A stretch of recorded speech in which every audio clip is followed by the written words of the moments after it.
Volám sa Libuša Nicholson, som jediná nezávislá komunálna poslankyňa v Bratislave v Petržalke a tiež verejnoprávna aktivistka.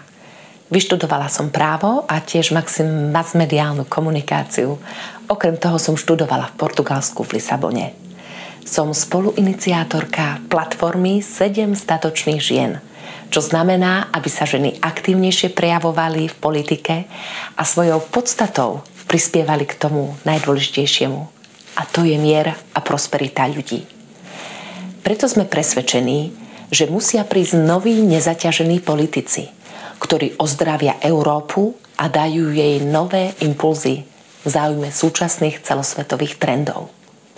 Politici musia začať robiť politiku pre občanov, ktorí im ako vlastníci len prepožičiavajú moc.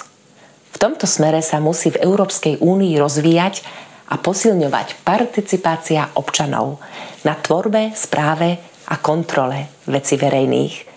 Preto mojimi hlavnými úlohami v Europarlamente by bolo presadiť najmä rozvinutie celosvetovej kampane za tabakovú neutralitu do roku 2045, čo v krátkosti znamená, že nebojovať proti fajčiarom, ale vytvoriť generáciu nefajčiarov, čím dôjde reálne k znižovaniu predaja a tým aj výroby tabaku, a v tom je to čaro tabakovej neutrality do roku 2045. Inšpiráciou v tomto smere mi bol príklad premiérky Jacindy Ardern na Novom Zélande. Uvedomujem si, že je to beh na dlhé trate. Ale práve preto chcem vstúpiť do Europarlamentu, aby sa táto trať skrátila. Zrovnoprávnenie finančného ohodnotenia žien s mužmi. Tu len v krátkosti chcem povedať, že je všeobecne známe, že ženy na celom svete zarábajú v priemere zhruba do 30% menej ako muži. A to sa musí zmeniť. Poslancom priznať legislatívnu iniciatívu.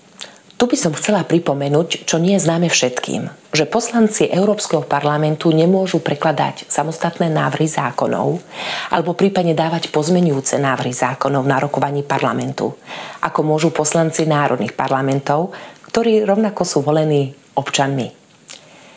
Domáce násilie a obchodovanie s ľuďmi spojené so zmierňovaním chudoby a ochrany sociálne ohrozených skupín ľudí, ako sú mladé rodiny a rodičia samoživitelia a seniori, a tiež dôležitý aspekt je ochrana života nenarodených detí.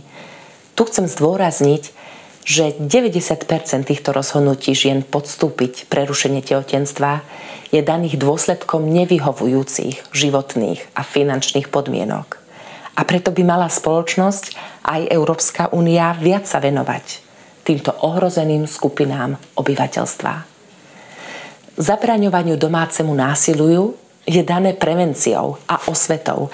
Ženy by mali vystúpiť z anonymity a otvorene o tom hovoriť, že áno, je tu problém a násilníci by mali byť trestne postihovaní.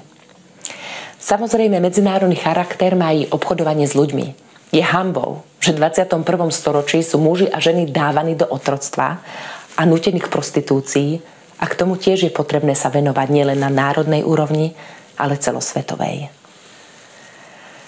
Na záver by som chcela odkázať všetkým ženám a Slovákom. Odložme prílišnú skromnosť a ukážme svoju kvalitu a hodnotu a nebuďme k sebe ľahostajní a pomáhajme si navzájom.